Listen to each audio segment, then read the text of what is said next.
want to disown, take away ownership or give away ownership of their problems and put it on something that's outside of their realm or reach, and rather than take personal responsibility. We see a lot of that. And on that note, I want to tell you that you're listening to Second Sight Radio on the D.T.M. Wicked Radio Network. Our guest tonight, Rich Southall, author of the new book, Haunted Plantations of the South. Rich, please tell our listeners where they can get this book and your other books and find out more about you. Wow. Actually, if you want to, you can search my name on Amazon.com. You can find a copy of How to Be a Ghost Hunter, Haunted Route 66, or Haunted Plantations of the South. You can get that from your local bookstore. We're talking Books a Millions and so on and so forth. Or if you wanted to, you could go to Llewellyn.com, Llewellyn Worldwide. That's the publisher. To contact me directly, if you do a search for Richard H. Southall, Southall, on my Facebook account, you can find me and leave me a message. Or if somebody wants to email me directly, they can email me at hauntedplantations@gmail.com. Cool. I'll be happy to answer any questions or anything that anybody would send my way. Very cool. I would like to just follow up a little bit on the orb thing and the matrix thing and paranormal pictures. There's a woman who has this huge paranormal group on Facebook. I won't mention her name. I am friends with her, and she's a very, very nice lady. But people send her pictures all the time, and she posts pictures all the time, and everything is paranormal, and nothing is matrixing. And she made me an admin on this page because she wanted my quote unquote expert opinion on things. I guess she figured I was going to say everything is paranormal like her. And I was getting into arguments with people every day saying, this isn't paranormal. It's matrixing. It's nothing. It's somebody blew smoke from a cigarette. It's nothing. I actually had to remove myself from that page because I was embarrassed by all the pictures that she was posting saying 100% paranormal. There would be a flyer, okay, and she would circle 40 faces in the flyer.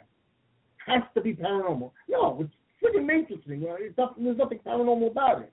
And I actually removed myself from that page. I'm so friends with her, but I removed myself from that page because I felt I was embarrassed to be part of it. So that's just my opinion on the whole orb thing.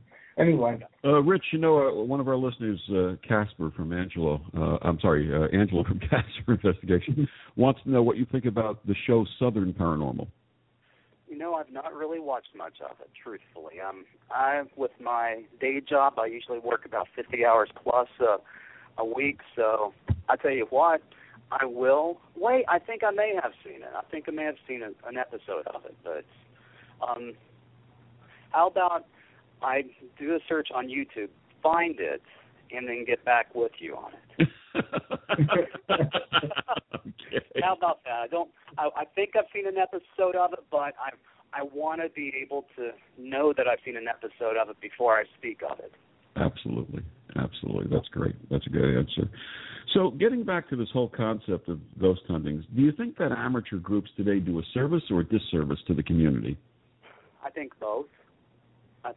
In a lot of cases, it's bringing the ghost hunting and the paranormal phenomenon mainstream. So more people are able to openly share about it. So it's bringing the whole idea out of the shadows. But a lot of the time, some of the people that do the ghost hunting, so to speak, they may not have a good working knowledge of the paranormal. Now, what you were just saying about the orbs and how that everything is proof of the paranormal, what we need to do is be able to discern what's real from what is truly the paranormal. So I'd say both. I think that more people are likely to be open to share their experiences. Let's say if somebody's had a haunted house for a length of time and they've been kind of hesitant about sharing their stories with somebody, now that it's gone mainstream, we've got several reality shows, we've got literally thousands of ghost hunter organizations out there. I think they might be more inclined to allow someone in to do some research. You know what? I had a follow-up, and I completely forgot what I was going to say. So I guess I'll go to the next question. Do you have any advice for – I know what I was going to say.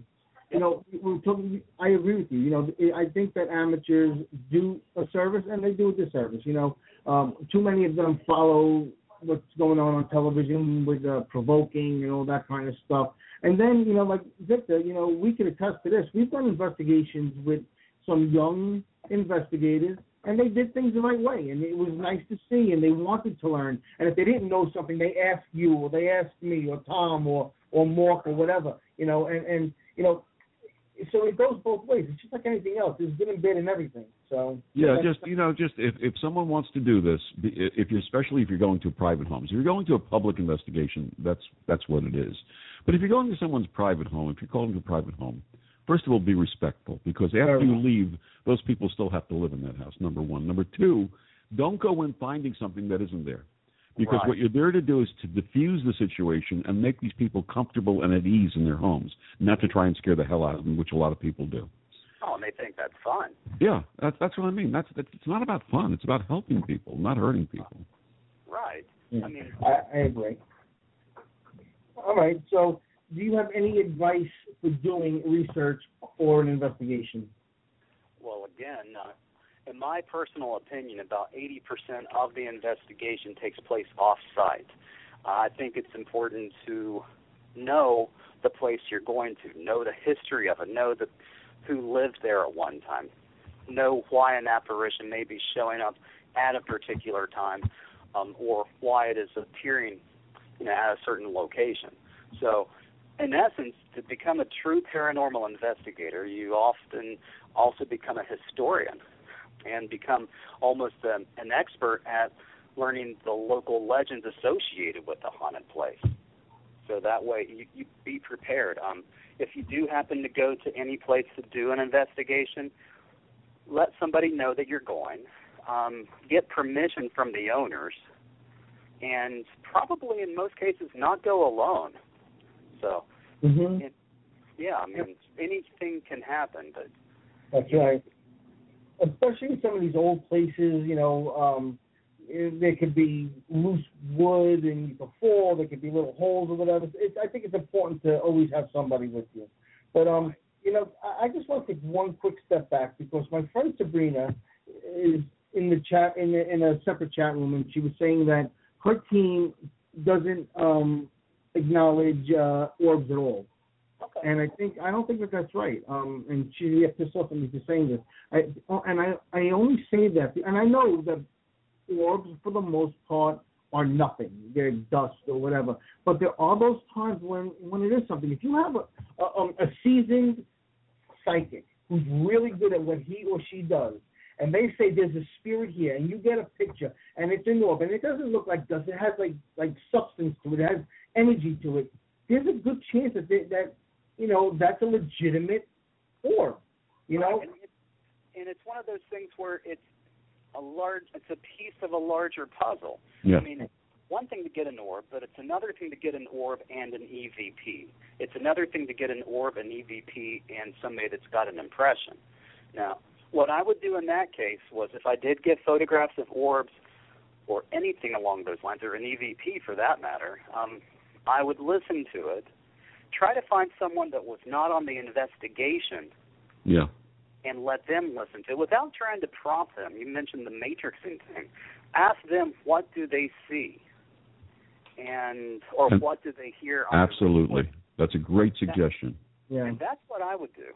And then if the general consensus is that there was, a voice, or there was the sound of, say, cannon fire, or so on and so forth, then that would add credence to the fact that the place was haunted.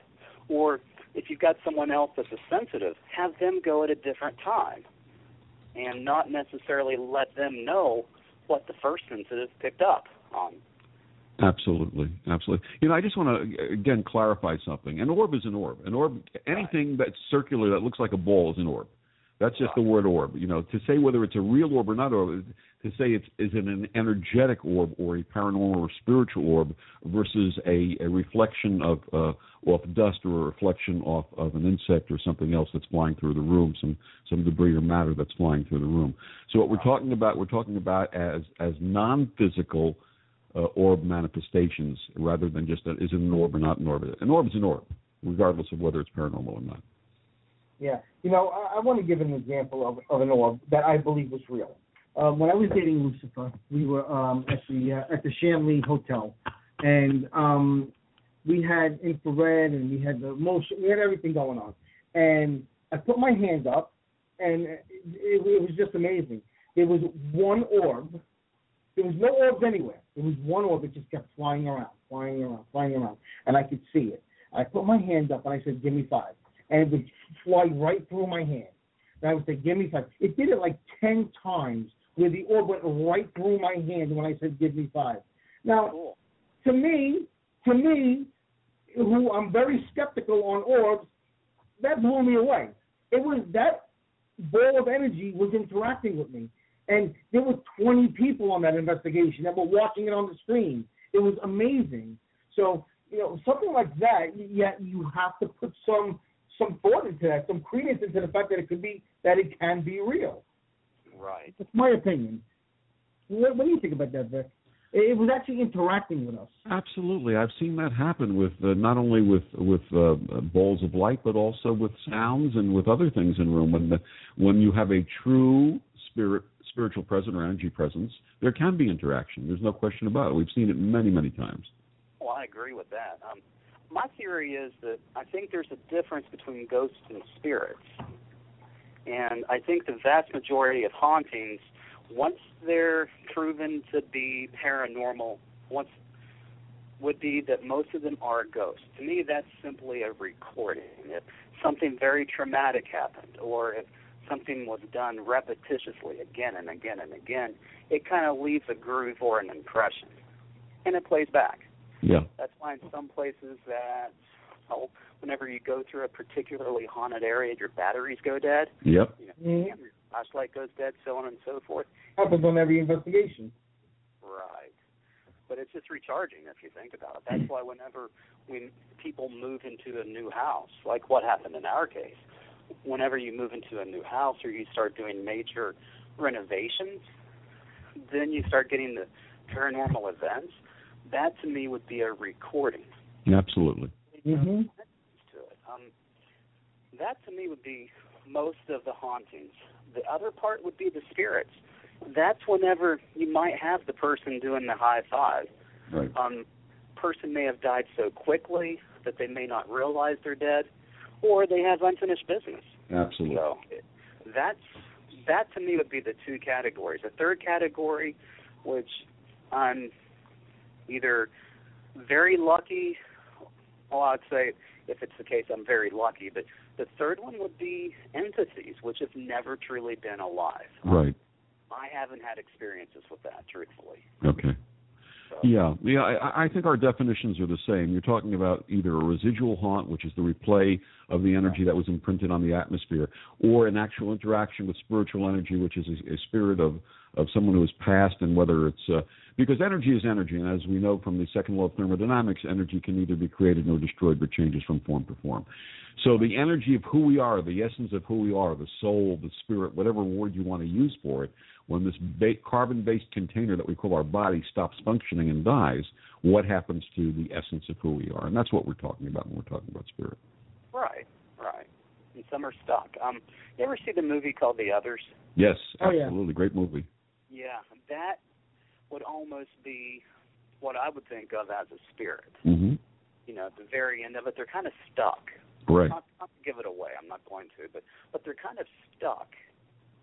And if it turns out that there is an actual spirit there, if there's any way that we could help the person move on, my gosh, that it would almost be our moral obligation to do so. And that's exactly my major role when we do this work, and Chris's major role when we do this work. Chris works with some of the negatively intended spirit, and I work with the gentler spirits. Isn't it amazing how we're on both ends of the spectrum, Victor, and we work so well together? Absolutely. Dang, there you go. Yeah, absolutely. So last time you were on with us, Rich, you had just written Haunted Route 66. How did that book and the ghost travel genre come about for you? Well, I've always been interested in travel. I really have. I've always been interested in the paranormal. And speaking to my publisher one day, from haunted, from How to Be a Ghost Hunter, and we started to talk a little bit and realized that there haven't been many books written